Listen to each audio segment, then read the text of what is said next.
નમો બુધાય ભાઈઓને. કાલે આપણે 5:45 પાણી વાળતા હતા, પણ એ પાણી તો આપણે પાઈ દીધું છે. પણ હવે અસલી ખેલ શરૂ થાય છે. આજે આપણી ચેલેન્જનો 13મો દિવસ છે અને આજે આપણે વાત કરી છે પાકના પોષણ વિશેની.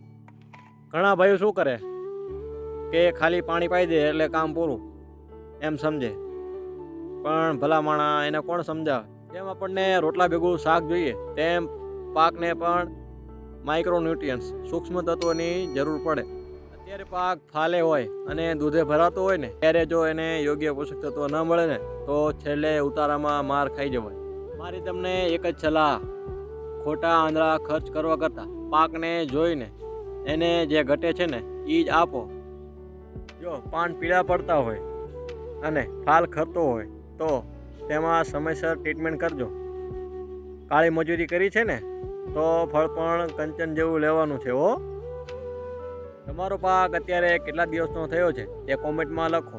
આપણે એ રીતે વાત કરીશું આગળના વિડીયોની અંદર. કાલે મળીશું.